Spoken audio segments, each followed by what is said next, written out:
Tonight we wanted to put on a public meeting for those people in the Montgomery area so that we actually could brief them on citizens' involvement in corrections.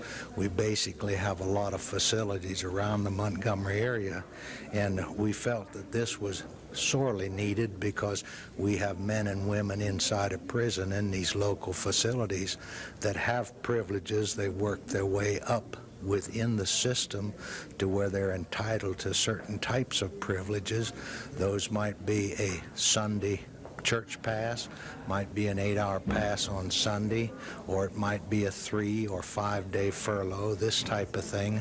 We also have many people in prison who've never had a visitor, never had anybody write to them. Their family and their friends have deserted them totally. And so we feel strongly that rehabilitation is ultimately a community responsibility.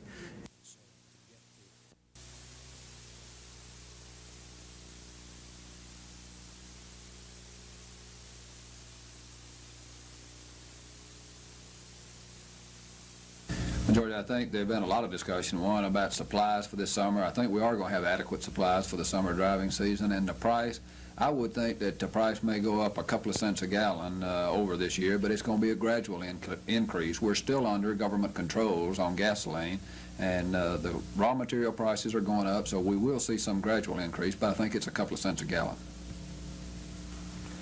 The shortage or the adequate supplies of energy overall was brought home in the eastern part of the nation during our recent cold spell. How serious was it?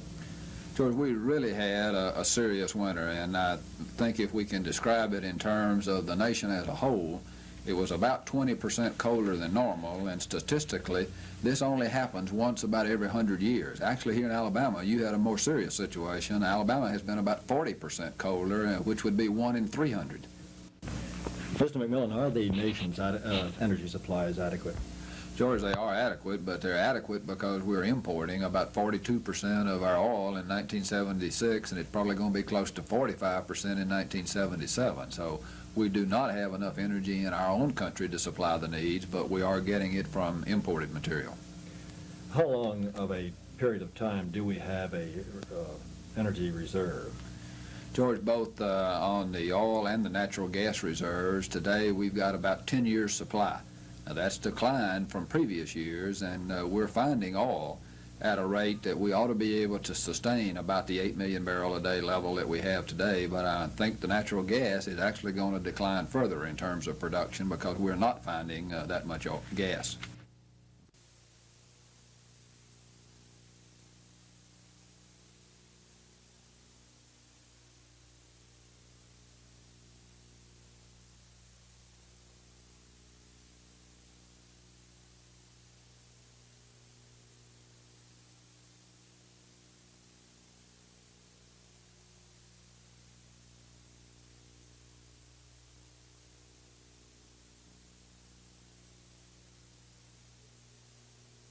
There are two new developments in the Whitehurst affair today, one from the county courthouse and one from here at City Hall. First, from the courthouse, Circuit Court Judge Joe Phelps said an editorial that appeared in the Sunday newspaper was not based on fact. He did not resign rather than defend 3 Montgomery police officers who had been charged with perjury. The second announcement came this afternoon from Mayor Jim Robinson. Robinson said in that editorial in last Sunday's Advertiser Journal was, and I quote, defamatory and libelous, that it was filled with inaccurate and false statements. The mayor demanded that the article and the false statements that it contained be withdrawn.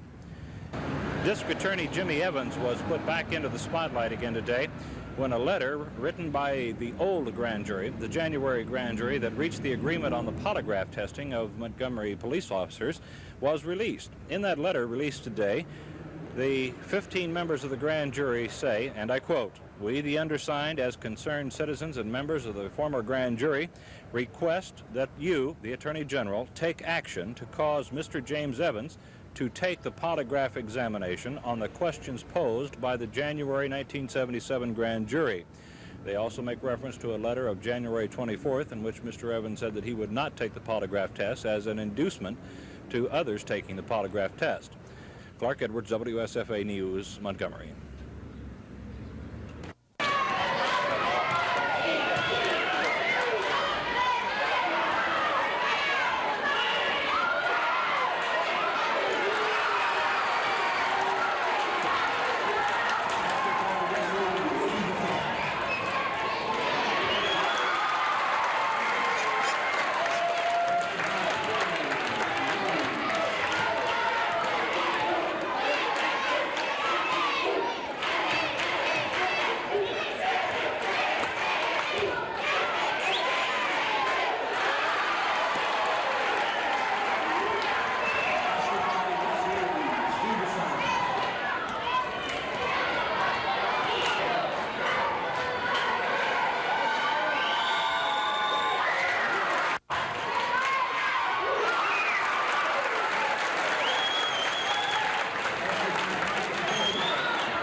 Short spurts of spring weather have again turned eyes toward Montgomery's Lagoon Park, a massive recreational facility which is now 30% complete.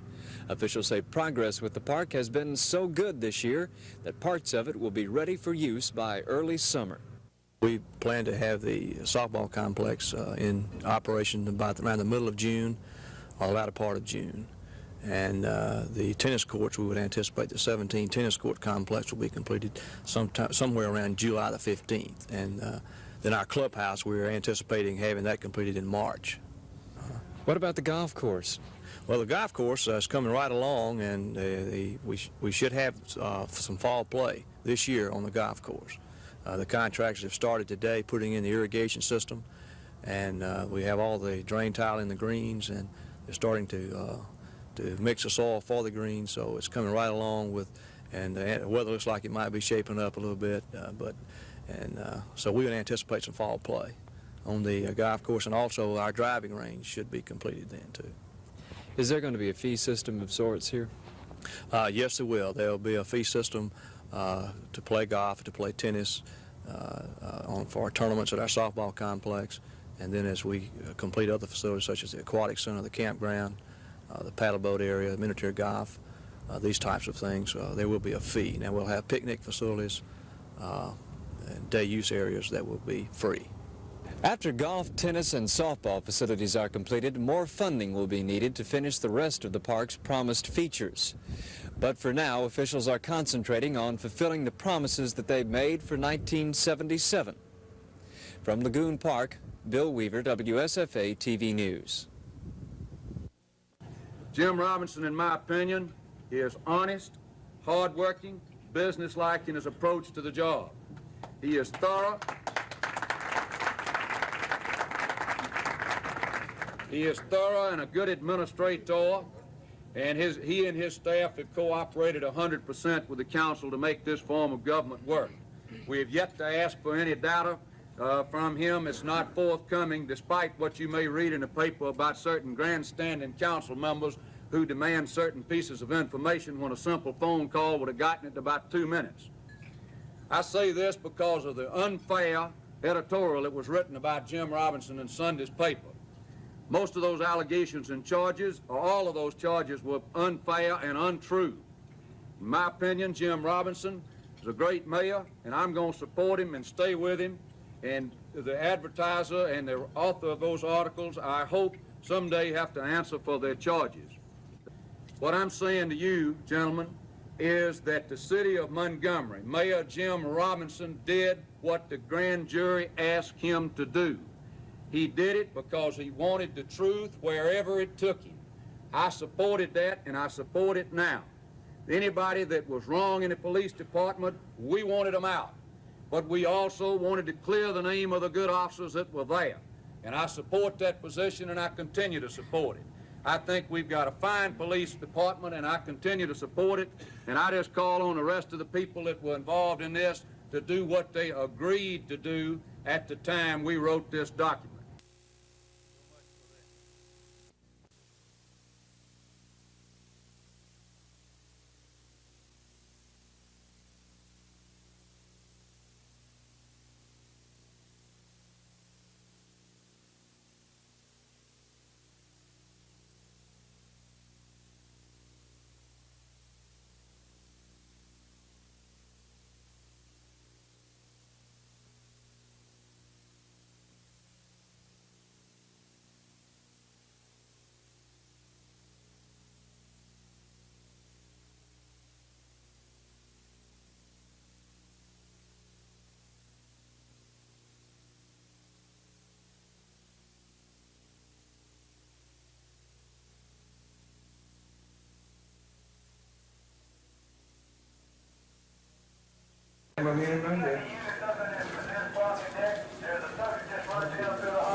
It's 21.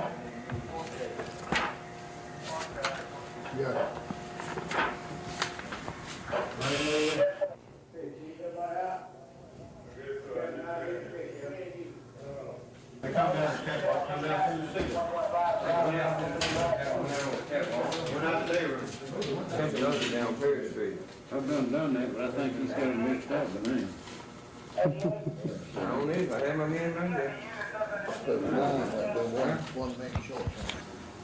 Because it's somewhere we can check, see what set the score.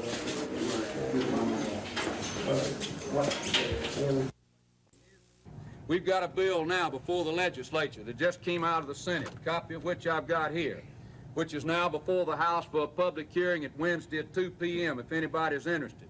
It would force the city of Montgomery into a collective bargaining stance with the firemen's union, with the firefighters union. I oppose it. I oppose it on the grounds that I oppose municipal unions to start with. I oppose it on the grounds that it takes away the elected officials of the city of Montgomery the right to do what they have to do as far as the budget is concerned and with other things. But that's one of the problems that we have to deal with.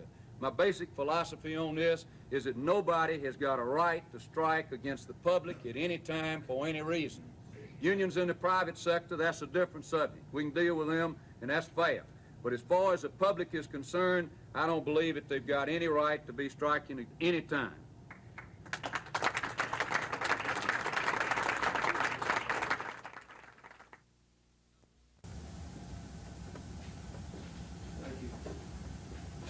I did not bring any prepared text, and it includes Autauga, Elmore, and Montgomery, and all the cities that are in those areas, and the little town of Carville, which is over in Lower Tallapoosa County, immediately adjacent to Tallahassee. It makes up the decision in terms of the types of programs that we get into, the types of grants that we seek, and the types of services that we provide. In 19, Elmore County Quality Education Committee to assist them of the Alabama Development Office.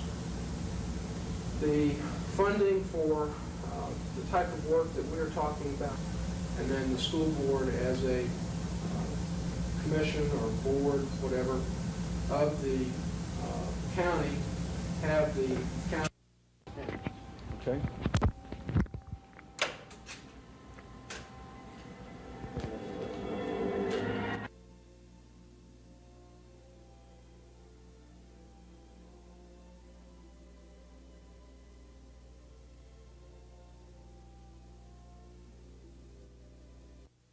Decision. Well, Norman, the most prized possession that I have is my good name. And the Supreme Court of the United States has made it very difficult and virtually impossible for an elected public official to win a libel suit against a newspaper. Even though I can prove to you that the editor of the Montgomery Advertiser, the publisher, editor, has lied about me, I have difficulty in proving it to the Supreme Court. And so I'm going to voluntarily take a lie detector test. And as soon as the results of this test are public, or in, I'll make them public. When did you make your decision to take a polygraph test? Yesterday, last night, a few hours ago, 5 minutes ago? Well, it's been after a prayerful consideration, and really it's come as a direct result of an editorial by the editor-publisher of the Montgomery Advertiser Journal. And as a result of that, I feel it's necessary now for me to take it. I shall take it, and as soon as those results are in, I'll make them public. Your Honor, when will you take the test and where? It'll be soon. Can you tell us when and where? No, it'll be soon though, and I'll make the results public as soon as I have them. I hate to belabor this. Will it be in Savannah, Georgia? Will it be in San Diego? Will it be in Chicago? I told you to be soon, and I tell you that I'll make it public as soon as I have it. Could you give us an indication of the questions that will be posed to you? Well, the background information on the Whitehurst case will be furnished to the polygraph examiner.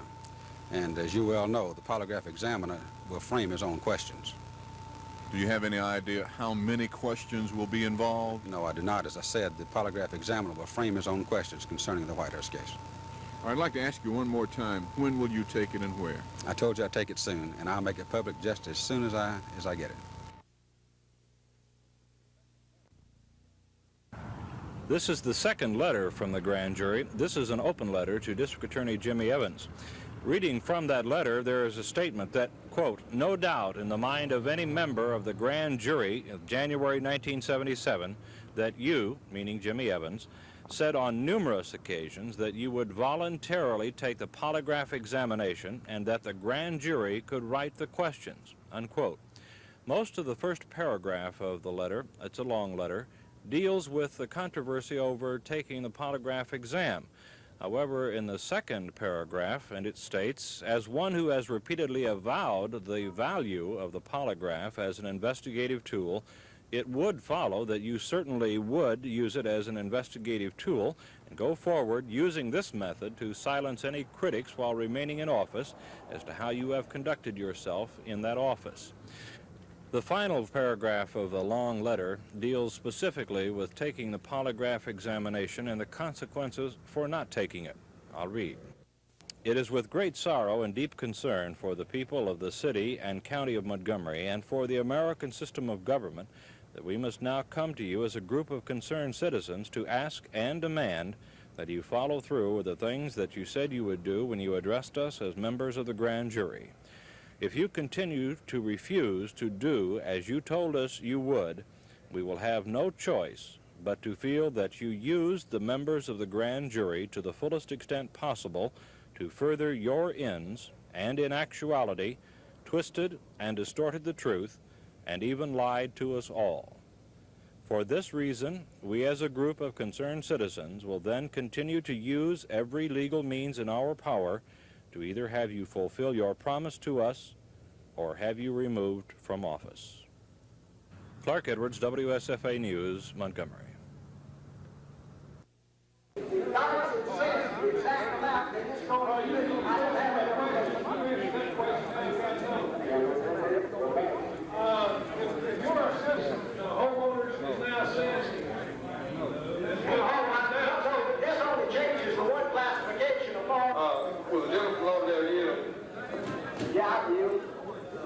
Let's see, you keep talking about the change from the 15% to the 10% reduction. The question I have that concerns me more than the percentages is what are you going to do about being used as farmland on the edge of the metropolitan area. And it's a legitimate farm, owned by, I think in a case like that, it's a subterfuge. No one would be paying. Say, no, you're not legitimately doing that, Bob. Mr. Speaker. Oh, again, let me say this. The gentleman from Mason.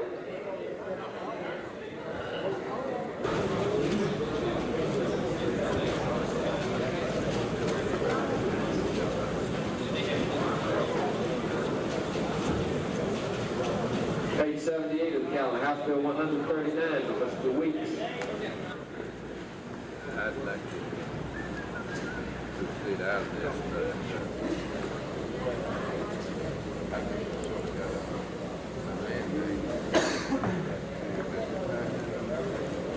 On page 80 of the calendar.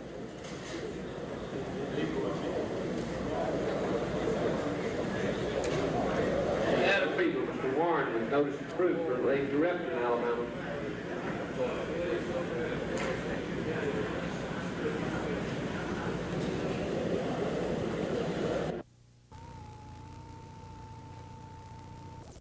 In the 15 months since Bernard Whitehurst was shot on Holcomb Street, there have been a number of things that have occurred. There have been polygraph tests and cries of cover-up. Today, Montgomery Mayor Jim Robinson has announced that he will take a polygraph test concerning whether or not he knew about a cover-up in connection with the shooting of Bernard Whitehurst. Mayor Robinson, would you tell us what made you make this decision? Well, Norman, the most prized possession that I have is my good name. And the Supreme Court of the United States has made it very difficult and virtually impossible for an elected public official to win a libel suit against a newspaper. Even though I can prove to you that the editor of the Montgomery Advertiser, the publisher, editor, has lied about me, I have difficulty in proving it to the Supreme Court. And so I'm going to voluntarily take a lie detector test, And as soon as the results of this test are public, are in, I'll make them public. When did you make your decision to take a polygraph test? Yesterday, last night, a few hours ago, 5 minutes ago? Well, it's been after a prayerful consideration, and really it has come as a direct result of an editorial by the editor-publisher of the Montgomery Advertiser-Journal. And as a result of that, I feel it's necessary now for me to take it. I shall take it, and as soon as those results are in, I'll make them public. Your Honor, when will you take the test and where? It'll be soon. Can you tell us when and where? No, it'll be soon though, and I'll make the results public as soon as I have them. I hate to belabor this. Will it be in Savannah, Georgia? Will it be in San Diego? Will it be in Chicago? I told you it'll be soon, and I tell you that I'll make it public as soon as I have it. Thank you very much. So. This has been a live report from downtown Montgomery. This is Norman Lumpkin reporting for Channel 12 News. Those in favor of suspending the rules, please signify by raising either hand. I don't think that the council can keep moving itself back into the dark ages. Every council member has every right to be for something, to be against something. But I think it's unfortunate that the council would really get opposing bills, which I think in the long run will help people. It doesn't say that every time a person has collective bargaining, one is going to strike. It simply means they have a right to face their employers and negotiate working conditions. And I favor that. I feel that the firefighters union or municipal employees are different from the regular labor force in that they work for an organization that has no product coming out the end. There is nothing that the city of Montgomery produces that we can raise the price of in order to offset new labor costs. The only way we can meet the demands of a municipal union is for us to raise taxes. And I do not believe that the people I represent or the city of Montgomery as a whole at this time are in any kind of a financial situation that would allow them to have their taxes increased in order to satisfy the demands of a municipal union. For the city of Montgomery Police Department and other agencies in the state, and where the cost of this course shall be. Let's read. Concerning a resolution.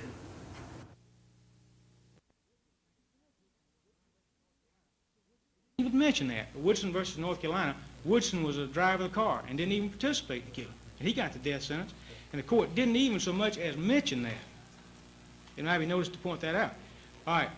But the other you just given one side of the testimony, though. The other side of the testimony is pretty strong against it. Well, they brought out in the opinions, what I'm saying, they brought out in the opinions that Woodson was driving the car, basically, in his opinion. And he didn't make, even though he brought that out in his opinion, he didn't make any comment on it one way or the other.